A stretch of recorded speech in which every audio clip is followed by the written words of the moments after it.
Bonjour à tous et bienvenue dans ce deuxième épisode du Walkout, votre podcast MMA spécialisé en images, communication extrasportif, dans lequel je vais recevoir des athlètes, des coachs, des entrepreneurs pour nous parler de leur vision du MMA sous ce prisme-là. Et aujourd'hui, pour ce deuxième épisode, j'ai l'honneur de recevoir un des pionniers du MMA en France, une légende du MMA marseillais, monsieur Jean-Michel alias Papy Fouassard. Bonjour Jean-Michel, comment tu vas? Bonjour, ça va très bien. Merci. Écoute, Merci pour l'invitation. merci à toi. Je t'ai contacté un peu à la dernière minute et tu as répondu présent, donc un grand merci.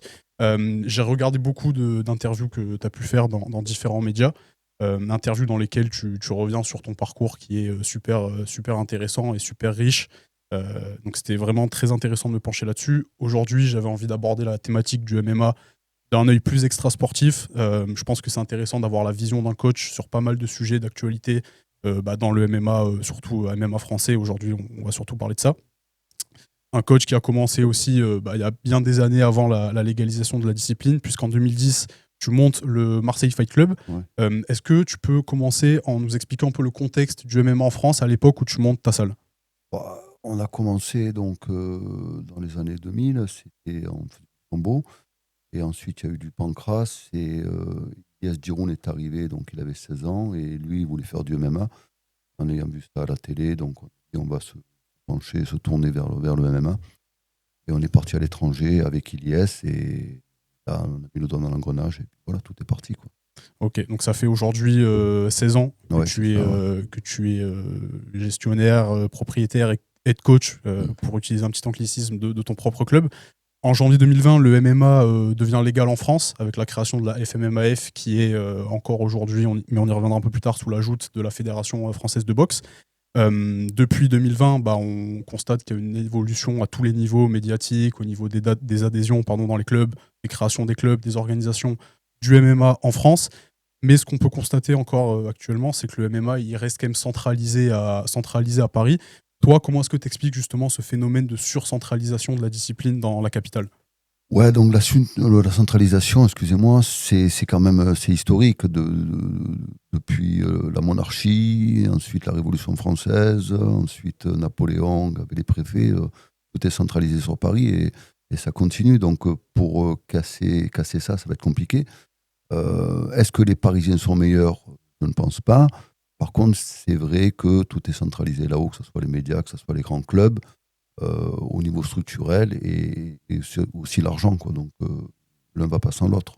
Ouais, c'est un sujet que tu as beaucoup évoqué en interview, justement, parfois ce manque aussi un peu de mise en lumière sur le sud de la France, avec, et pour reprendre tes mots, les trois gros pôles, les trois grosses villes du sud. Donc on a la old school à Montpellier, pardon, ton club, le La bonne MFC, école, c'est la la bonne bonne école, école. pardon, pas l'old school, la bonne école à Montpellier, le Marseille Fight Club à Marseille, ta salle, et puis le Boxing Squad du côté de Nice.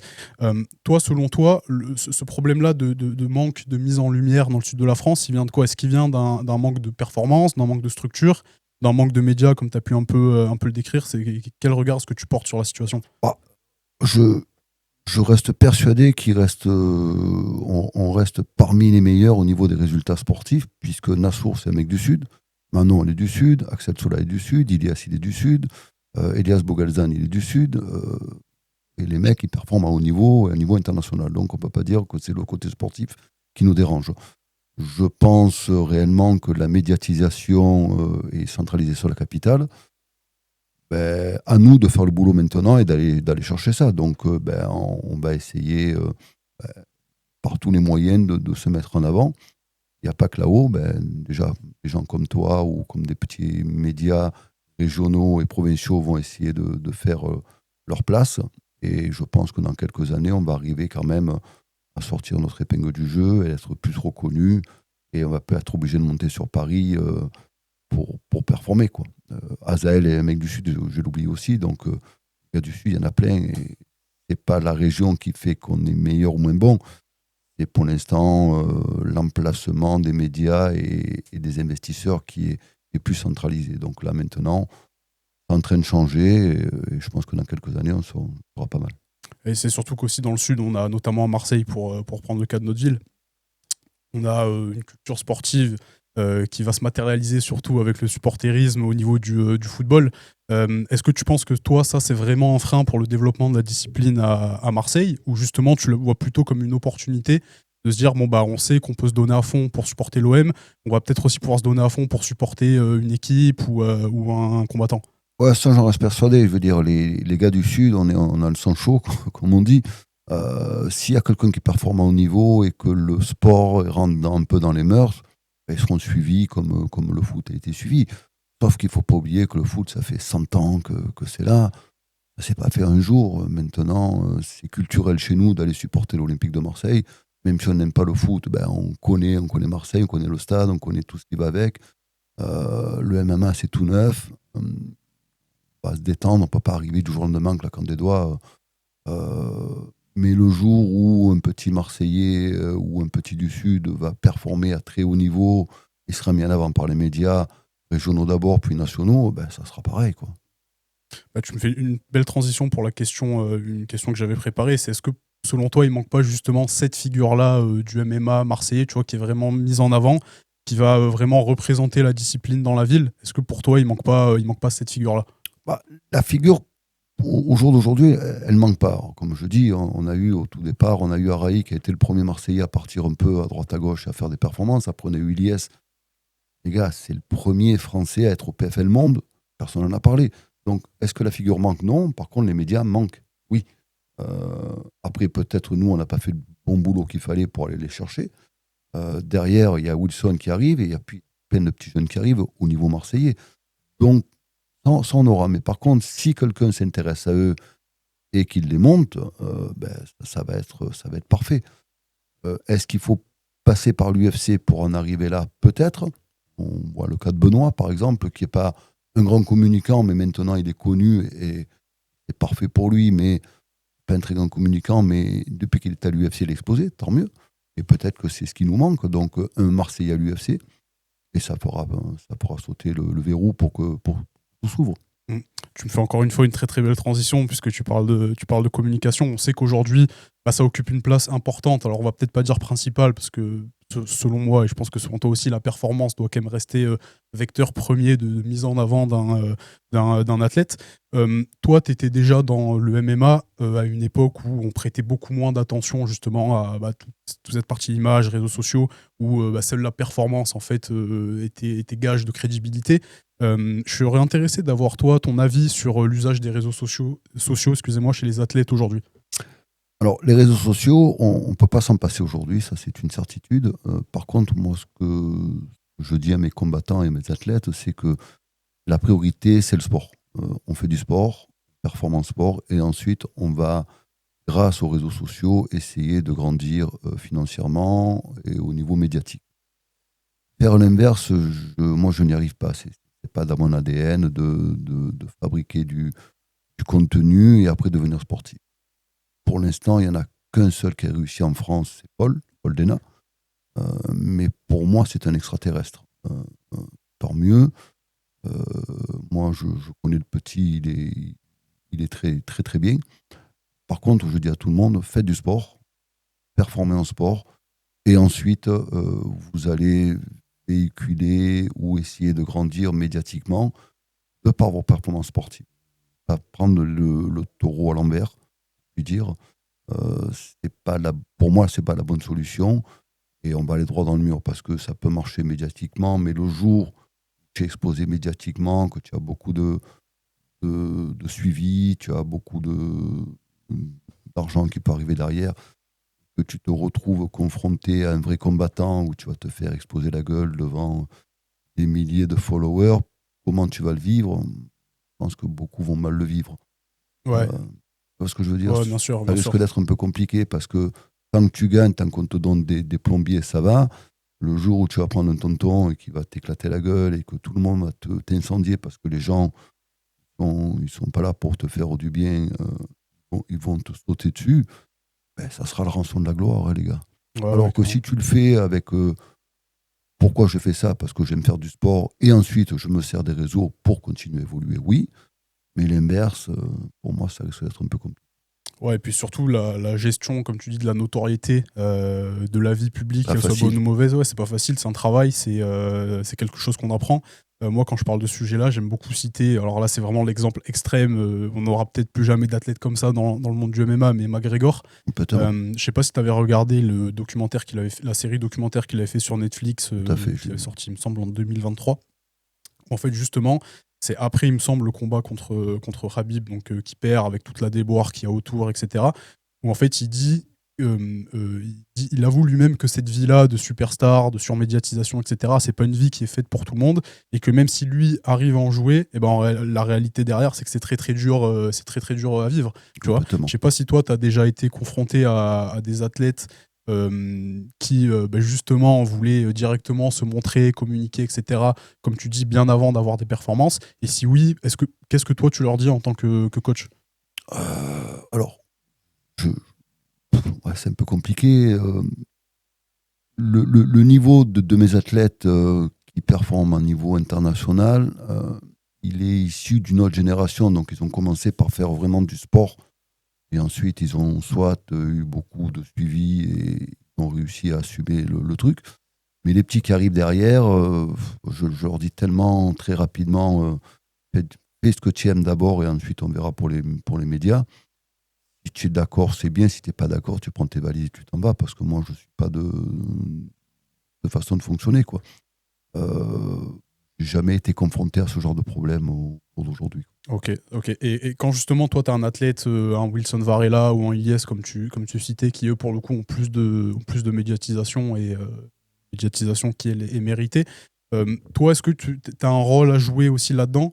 Tu vois, tu vas peut-être les conseiller sur des éléments de communication, tu vas peut-être les aider à gérer la partie média, etc. Ou c'est quelque chose dont tu ne t'occupes absolument pas et qui est peut-être plus délégué par un entourage, membre de la famille ou autre? Alors, c'est bien parce que ces deux gars sont vraiment les deux exemples à citer parce qu'il y en a un qui est très, très, très. Bon, les deux sont forts, mais il y en a un qui est très fort. Et personne ne le connaît, c'est Ilias parce que les médias, c'est pas son truc et que malheureusement, il est né un peu trop tôt pour le MMA. Et maintenant, il arrive en fin de carrière, mais les performances restent quand même des performances internationales. Les réseaux, c'est pas son truc, donc ça a pêché pour lui et pour l'évolution de sa carrière financière, je parle. Et Wilson, de l'autre côté, qui est passé donc par il a fait en pied-point et en grappling et maintenant en MMA. Et il a eu pendant le Covid la chance ou la malchance, je ne sais pas, de passer par une société de YouTube, là, de jeux vidéo, où il a été super connu. Ensuite, il a performé à très haut niveau, il a eu des revers à très haut niveau, mais les revers ont montré très rapidement à Wilson que les gens ne sont pas là pour son bien et que de suite, on va te tailler dans les jambes très très facilement. Et mon rôle, c'est justement d'essayer de lui faire comprendre, et il a compris, de ne pas s'occuper de tout ce que disent les gens et que maintenant il a sa microsphère, qu'il s'occupe de sa microsphère et qu'il ne regarde pas toutes les méchancetés que les gens puissent dire parce que c'est difficile, comme tu disais tout à l'heure avec Honor, de vivre en surexposition. Quand tu prends ça là, que toute la France s'attend et que tu perds, tu peux imaginer les messages qu'il a pu recevoir. Et donc, ça a été très dur pour lui de sortir la tête de l'eau. Mais il n'a pas été seul, on l'a aidé. Donc voilà, il y a le revers de la médaille aussi. C'est bien d'être surmédiatisé, mais quand ça ne va pas, c'est pas bien. Donc, alors d'un côté, il y a Ilias qui est sous-médiatisé, alors c'est pas bien parce que.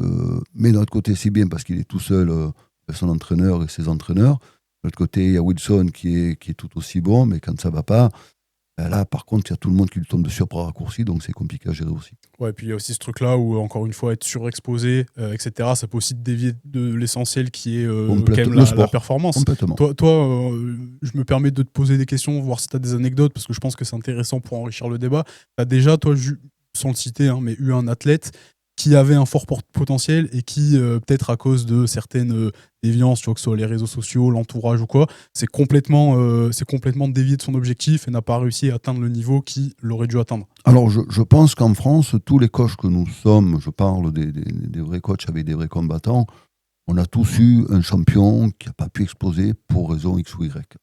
Et dans 95% des cas, en dehors de la fainéantise de ne pas s'entraîner, c'est le mental. Ils ne sont pas capables de gérer l'événement. Moi, je le dis, un champion, c'est présent le jour J, le H, la seconde S. Ça, c'est un champion. Le mec, il est toujours là quand on l'attend. Et ça, on en a plein. Tous, on en a plein, des champions de l'entraînement, des mecs super forts. Et puis le jour où ils arrivent, où tout doit arriver, ben, ça marche pas parce qu'il y a d'autres problèmes. Alors, ou les réseaux, ou les paramètres extrasportifs, ou les entourages, ou l'entourage, ou autre chose. Mais ça, on en a tous eu malheureusement. Et pour être un champion, c'est pas donné à tout le monde. C'est compliqué. Il y a plusieurs paramètres qui vont rentrer en jeu. Et il faut que tout soit aligné le jour J. Je dis, un champion, il est toujours présent. Ok. Pour reparler un peu plus de la partie médiatisation avec donc, les médias qu'on peut avoir spécialisés ou non qui traitent du sujet du MMA, toi on t'a vu encore une fois dans beaucoup de podcasts, dans beaucoup d'émissions, MMA Chill, on t'a vu chez Gong, on t'a vu chez RMC Sport, notamment pour le combat de Wilson contre Salah pour la ceinture du KSW. Quel est toi ton rapport aux médias? Tu vois, est-ce que par exemple là l'exercice qu'on fait aujourd'hui de podcast, c'est un exercice qui te plaît? Est-ce que tu comprends l'utilité de le faire? Alors, me plaire, moi, c'est pas désagréable non plus, il ne faut pas exagérer. L'utilité, elle est nécessaire, puisque maintenant, au jour d'aujourd'hui, il faut se mettre à la page, comme je dis, et il faut répondre aux questions. Il y a des gens qui attendent peut-être un peu des questions, des réponses. Bon, c'est bien de faire ça. Moi, la seule chose, c'est que je ne suis pas là pour vendre un produit, je dis ce que j'ai sur le cœur, tout simplement. Je suis d'une génération où ça n'existait pas tout ça, où avant, quand on faisait du sport, il y avait le journaliste qui venait avec son crayon et son papier, prenait des interviews et puis relatait ça sur le canard. Maintenant, bon, on fait des émissions parce que le public aime ça. Donc bon, il faut s'y tenir, mais il faut pas en abuser non plus, quoi. Faut pas passer sa vie à faire ça, quoi. J'ai autre chose à faire. Ouais, on imagine. Tu as un emploi du temps très chargé en tant que coach. Tu travailles aussi à côté. Alors, on l'a pas abordé volontairement parce que tu l'as suffisamment abordé, mais c'est vrai que tu es donc assistant chirurgien opératoire. Donc, en chirurgie cardiaque. Merci, ouais. En chirurgie cardiaque. On peut comprendre que les interviews, podcasts, etc., ça prend du temps. Encore une fois, merci pour ta présence ce matin. On voit aussi, on en parlait un peu en off, mais qu'il y a de plus en plus de coachs, préparateurs physiques, nutritionnistes, etc., qui vont se prêter à l'exercice de la communication. Est-ce que tu peux encore me donner ton avis là-dessus? Alors, l'avis, alors j'ai deux avis. J'ai l'avis au niveau de l'actualité, oui, il faut faire ça parce que y a des sous à prendre. Ne nous cachons pas. Les mecs qui viennent, il y a du pognon, donc ils veulent prendre leur part du gâteau, je peux comprendre tout à fait. Et après, donc on appelle ça les opportunistes, et ils sont là, on les a jamais vus, d'un coup ils débarquent. Voilà, ils t'inventent des manières pour maigrir, des manières pour manger, des manières pour mieux sauter, des manières qui se sont un peu renseignés sur Internet ou ChatGPT pour inventer des systèmes. Alors c'est bien. Tout le monde a sa clientèle. Et ensuite, y a les gars qui ont l'expérience depuis des années à faire maigrir des gens, les nourrir ou les entraîner. Il ne faut pas rester figé sur les anciennes méthodes, il faut évoluer, c'est une certitude. Mais je pense que comme dans tout domaine d'activité, abuser de bonnes choses, c'est nocif. Donc je pense qu'il faut un peu modérer quand même l'ampleur de tout ce qui arrive là actuellement, de prendre un peu de recul, de se dire oui, ça c'est bien, ça c'est moins bien. Et n'oublions pas quand même qu'il n'y a rien qui remplace l'expérience dans tous les domaines d'activité que ce soit. Hein. Donc je pense que le mix des deux n'est pas mal, mais il ne faut pas abuser non plus sur l'hypermédiatisation et l'hyperscientifisation des techniques maintenant dans le sport. Parce qu'en fait, de fait, le but du jeu, c'est de faire maigrir un gars, de le faire entrer dans une cage, c'est ce qui se tabasse. Faut pas oublier la base, elle est là. Bien sûr. Voilà. Ouais. Je t'ai posé cette question parce que moi, je vois souvent passer. Alors, je ne vais pas citer le média parce que je ne l'ai plus exactement en tête, mais ce débat justement de est-ce qu'un coach doit communiquer. On parle souvent, tu sais, de prendre la lumière d'un combattant. Il y a certains qui trouvent ça moyen d'un point de vue éthique, d'autres qui voient plus ça d'un côté business et qui le font et parfois de manière objective très bien, je pense. Il y a en tout cas une réalité, c'est que les réseaux sociaux, les médias, etc., ont permis au MMA en France de se développer dans l'état qu'il est actuellement, même si je pense qu'il y a encore beaucoup de progrès à faire sur pas mal de points. Toi qui as connu le MMA à une époque qui était dans laquelle il était très critiqué, très marginalisé, etc., comment est-ce que tu expliques l'engouement de ce sport en France? C'est sociétal, tant mieux pour nous, c'est un peu sociétal, un peu comme le foot, c'est un peu l'opium du peuple. Le MMA est en train de devenir quelque chose de super intéressant pour la jeune génération. Après, au niveau purement technique, moi j'ai vu l'évolution. On rentre dans une salle de sport maintenant, c'est très ludique, on se fait plaisir très rapidement. La plupart des clubs en France sont bien encadrés, donc personne ne se fait mal. On sort du boulot, on met une paire de gants, on se roule par terre, on fait un peu la bagarre, on rentre à la maison, c'est parfait, il n'y a pas de carcan technique, comme nous avions dans le judo, dans la boxe, dans le karaté, où il fallait répéter des choses. Et là, c'est vrai que c'est très ludique et c'est en train d'exploser. Tant mieux pour nous.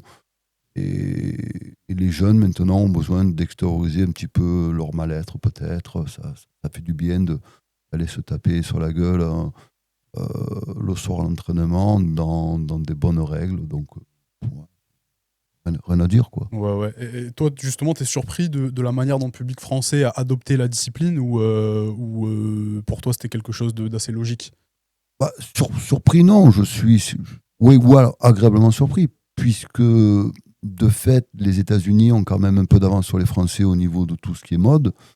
Ça marche aux États-Unis, pourquoi ça ne marchait pas en France? La France est quand même un pays de combattants depuis des années. On a eu des boxeurs, on a eu des kickboxers, on a eu des judokas, des karatékas de très haut niveau. Donc, oui, un mec en boxe, il va de soi qu'en MMA, le public allait suivre, parce qu'on est un peuple où on aime la performance sportive et les sports de combat. Donc, pour moi, c'est dans la suite logique de ce qui doit se passer, quoi. Pour moi, c'est pas surprenant, quoi. Et pour toi, justement, ce public-là, il est plus attiré, ça fait une petite transition avec la partie d'avant sur la com, etc. Il est plus attiré par la performance ou il est plus attiré pour ce qui peut se passer à côté avec les communications? On voit par exemple un combat Doumbé-Baki qui, je pense, a été. Alors, on en pense qu'on veut de ce qu'il y a eu à côté, même de l'issue du combat qui a été pas mal critiqué. C'est quand même un combat qui a fait passer un cap au MMA en France. Toi, tu portes quel regard sur ça?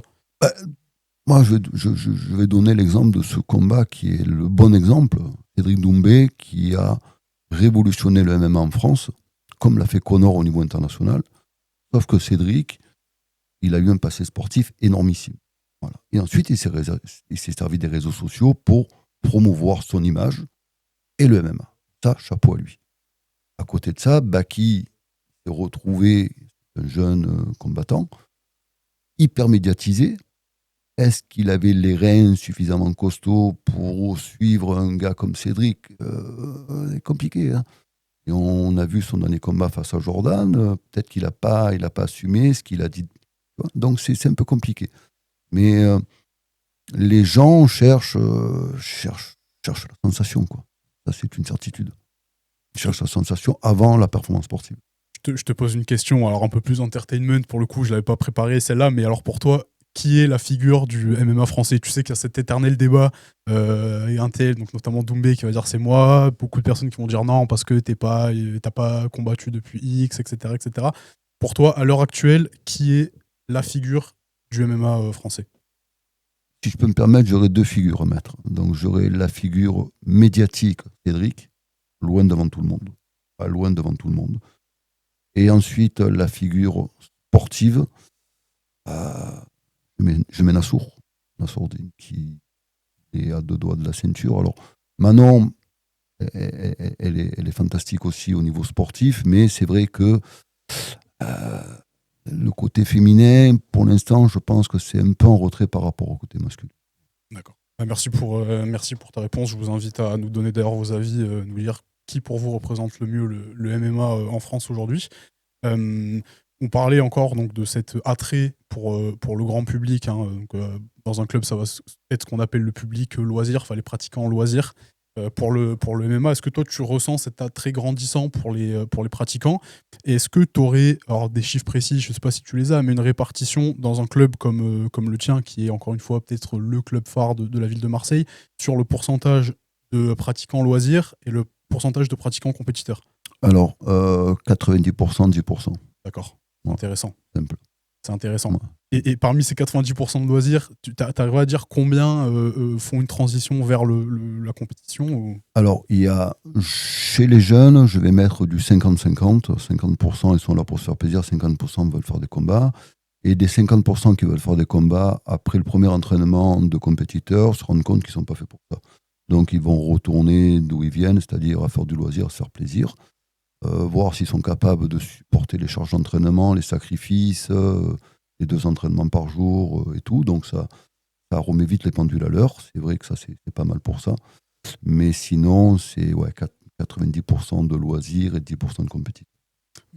Merci pour ta réponse. On va passer à l'avant-dernière partie. J'aimerais qu'on parle justement de l'aspect de la gestion d'un club. Pour toi, le bon développement d'une salle de sport, alors on va rester encore, tu auras compris, dans le MMA, il faut l'aborder d'un point de vue du coach ou d'un point de vue de l'entrepreneur? Bah, je- Au jour d'aujourd'hui, l'un n'a pas sans l'autre. Je veux dire, quand on est head coach et qu'on est responsable de sa salle, il faut savoir faire les deux. Moi, j'ai su déléguer certaines parties de mon boulot technique à des gars du club qui ont toujours été avec moi. Je les ai formés, je leur ai inculqué des mentalités qui me vont bien, donc maintenant ils arrivent bien à retracer ça. Et d'un autre côté, au niveau de la gestion d'un club, je me suis entouré aussi de personnes qui savaient gérer. Donc, savoir diriger, c'est savoir bien s'entourer. On ne peut pas diriger tout seul, sinon on appelle ça la dictature. Donc j'ai su m'entourer par des personnes qui, au moment où j'ai ouvert le club, débutaient eux aussi. Maintenant, je me suis rendu compte que j'ai fait le bon choix. Ça marche bien et tant mieux. Donc voilà. Ouais, et puis il y a aussi un parallèle qui peut être fait avec un athlète. L'athlète, il doit aussi être capable de déléguer, comme toi, pour la gestion de ta salle, la partie diététique, la partie médicale, la partie entraînement avec plusieurs coachs qui vont graviter autour de lui. Donc c'est super intéressant, je trouve, ce parallèle. Est-ce qu'aujourd'hui, le business model d'un club de MMA, il est viable? Ouais, il est viable. Maintenant, il est viable. Alors, moi j'ai une salle privée, donc que je paye tous les mois pour avoir la tranquillité d'esprit et puis l'usufruit de la salle toute la journée. Mais je suis encore sous un régime associatif pur et dur. Mes coachs sont des coachs de longue date que j'ai formés. Voilà, on est associatif, on est là pour aider tout le monde. On n'a pas des tarifs prohibitifs. Si les gens ils arrivent à une situation délicate financière, on est là pour les aider, il n'y a pas de souci, je veux dire. On continue quand même le côté associatif important dans une structure architecturale de salle privée où on paye notre loyer. Donc on n'est pas dépendant de la municipalité ou du conseil. On est tout seul, mais par contre, on reste dans le cadre associatif pour tout ce qui est sport encore. Voilà. Il y a quelques années, en France, il y avait eu l'abaissement du budget du sport. Il me semble que c'était à hauteur de 33% à peu près. Il y a donc une grande partie de l'écosystème du milieu associatif qui a pris un coup avec des financements, des subventions en moins. Toi, c'est quelque chose qui t'a impacté? Non, pas du tout, parce que je n'ai pas de subvention, donc c'est clair et net. D'accord. Ouais. Tu ne demandes pas la ville de Marseille? Non, parce que moi j'estime que avec les adhérents, j'arrive à faire tourner mon club, j'arrive à m'occuper des jeunes, j'arrive à m'occuper des combattants, à prendre les déplacements en charge, à faire tout ce qu'on a à faire. Je pense que les subventions, ça ne regarde que moi, elles peuvent servir à d'autres choses pour d'autres personnes qui en ont plus besoin que moi, donc c'est tout. Ok. Et là, j'ai abordé la potentielle aide de la ville de Marseille. Est-ce que tu ne penses pas aussi que du coup la ville de Marseille aurait un rôle à jouer? Et là, je reviens sur la première partie qu'on abordait, mais sur la mise en avant du sport en France. Est-ce que tu sais s'il y a des choses qui se passent au niveau de la ville pour promouvoir la discipline ou... Alors, le problème du MMA à Marseille, alors ils ont essayé de faire un petit peu des événements. Et je crois qu'il y a la RES qui est venu, il y a le KOF qui est venu, il y a l'Hexagone qui est à Aix, à Marseille. Ouais. Hein, c'est pas Marseille.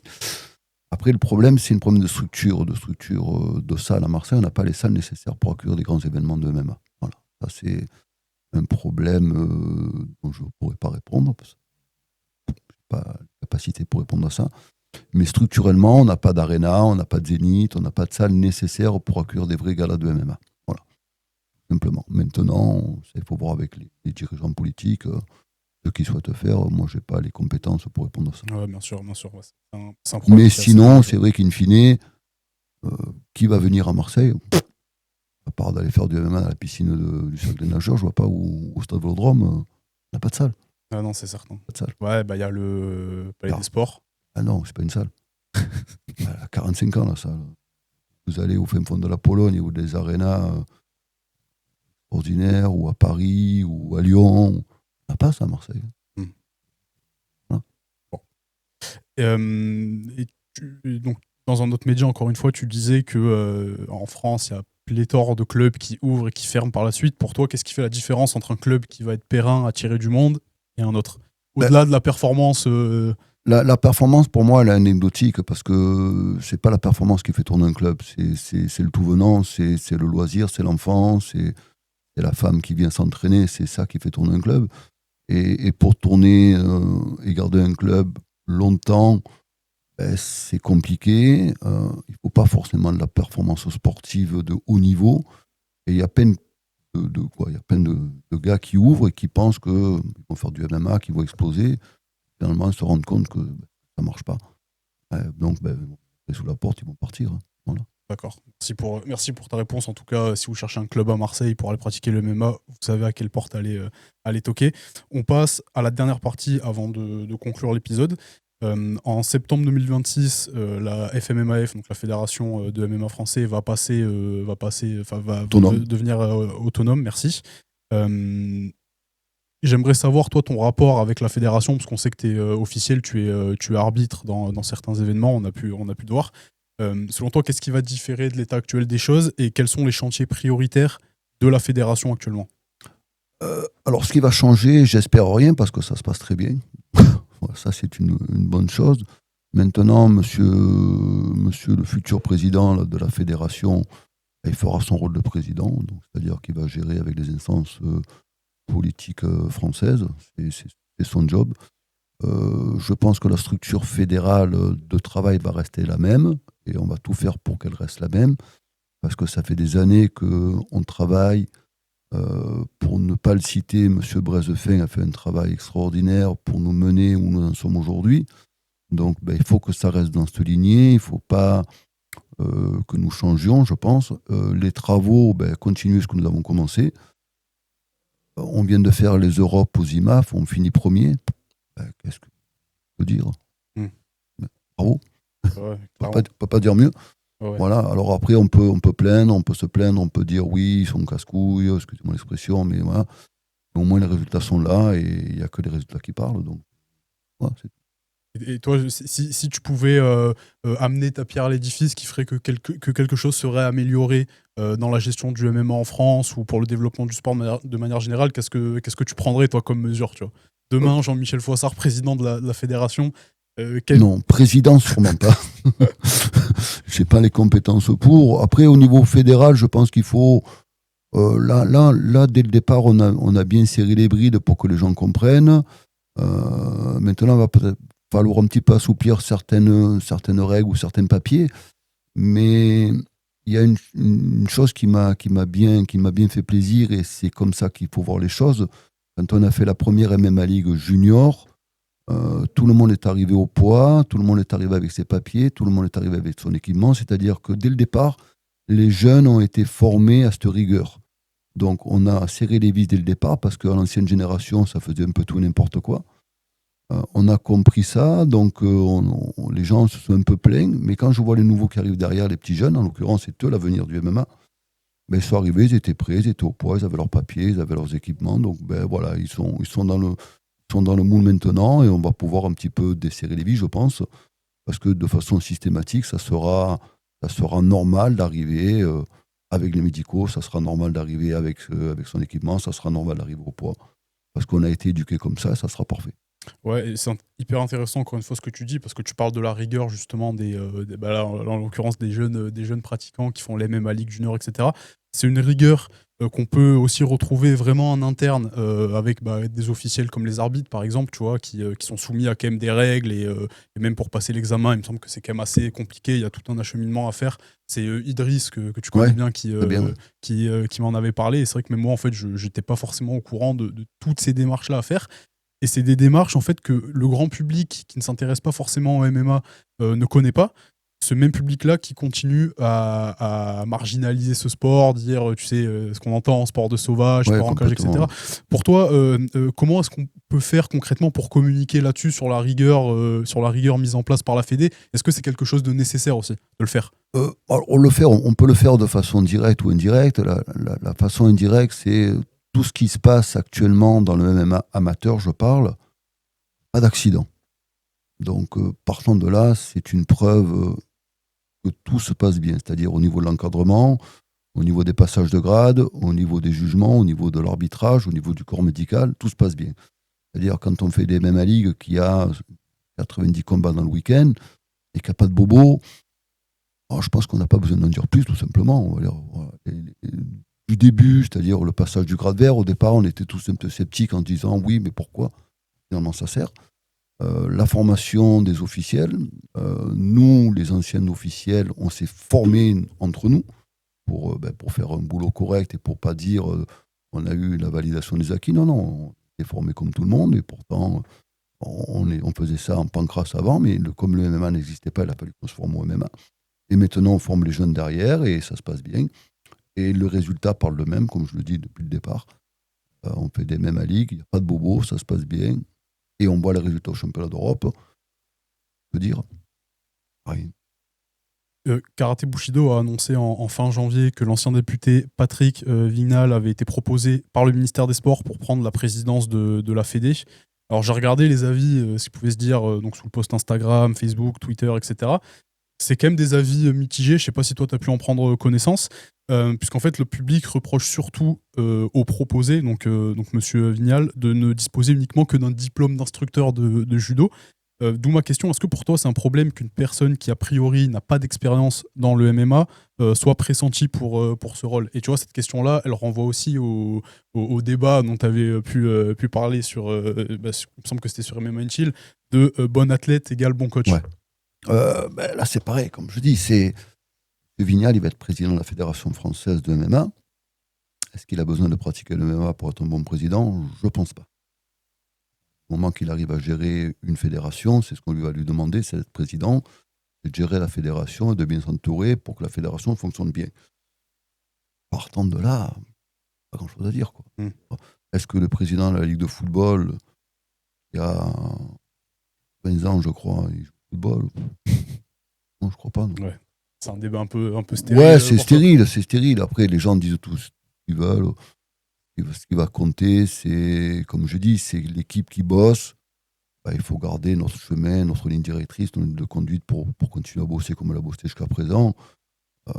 Et puis voilà, et faire évoluer le MMA dans le bon sens, faire évoluer le MMA amateur, parce que plus la base va être large et solide, plus on aura de bons compétiteurs à très haut niveau. À l'heure d'aujourd'hui, après 4 ans ou 5 ans de légalisation, on fait partie du top 5 mondial en MMA, donc peu de pays est capable de faire ça. Nous, on a réussi à le faire. Après, les gens peuvent dire ce qu'ils veulent. Voilà. Ouais, bien sûr. Et puis au final, une fédération, ça va peut-être aussi ça reste quand même une institution, puisque ça dépend d'un ministère. C'est vrai qu'au final, alors moi je connais pas du tout monsieur, monsieur Vignal, je me suis pas du tout penché sur ces faits politiques. Mais c'est aussi que peut-être qu'une fédération gérée par un politique et comme un politique va peut-être aussi gagner cette crédibilité-là qui manque aujourd'hui au secteur pour le grand public. Je sais pas ce que Ouais, tu en penses, mais... peut-être que M. Vignal, je ne sais pas ce qu'il compte faire ou pas faire, mais peut-être qu'avec ses copains politiques, ils vont discuter plus de MMA, il va peut-être un peu essayer d'arrondir les angles, peut-être qu'il y avait des investisseurs qui vont arriver, peut-être qu'il y a... Je ne sais pas, ça c'est parler dans le vide parce que je ne sais pas du tout ce qui va se passer. Moi, je regarde le côté sportif. En France, nous sommes un des rares pays au monde où il y a une fédération qui gère le MMA de façon fédérale. Dans les autres pays, ce sont des commissions, commission arbitrale, commission médicale. Là, c'est une fédération. On peut être d'accord ou pas d'accord. On a bien bossé jusqu'à présent. On a réussi à mener nos athlètes à haut niveau. Les clubs sont bien structurés, sont bien encadrés. Ça se passe bien. Bon, voilà, maintenant, après ce qui se passe là-haut, là, on peut parler pendant 2 heures. Personne qui est au courant, quoi. Mais encore une fois, comme pour l'aspect sportif, seul le résultat, Voilà. seul le résultat va compter derrière. Ce qui compte, c'est qu'on fait partie des meilleurs au monde en quelques années, et puis voilà, quoi. C'est magnifique, c'est magnifique. On arrive sur la fin du podcast. Jean-Michel, je tenais encore une fois à te remercier pour ta disponibilité. Les échanges étaient super intéressants. Je suis content qu'on ait pu aborder ces thématiques-là et d'avoir eu aussi le point de vue du coach.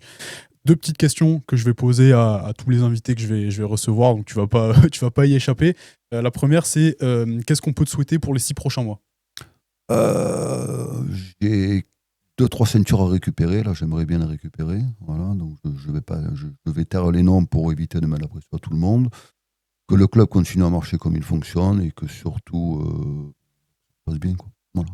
La dernière question, je t'invite à regarder la caméra juste là, à bien mettre le micro devant ta bouche pour faire passer un dernier message. Alors j'avais mis dans les questions que je t'avais envoyé un message inspirant, motivant, une citation qui t'anime. La parole est à toi, Jean-Michel. Ouais, mais bon, les gars, je parle surtout aux compétiteurs, comme je l'ai déjà dit et que je répète toujours. N'essayez pas, vous faites ou vous faites pas, mais la seule chose que je vous demande, c'est faites-vous plaisir et quand le plaisir va, derrière ça suit le résultat.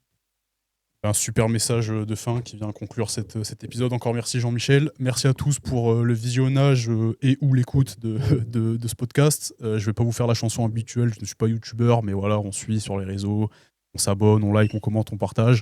On suit aussi monsieur Foissard, son club et les athlètes qui l'entraînent parce que ils servent la cause du MMA marseillais. On est un peu chauvin, Ouais. mais français aussi. Et voilà, encore merci Jean-Michel et à la prochaine. Merci à toi.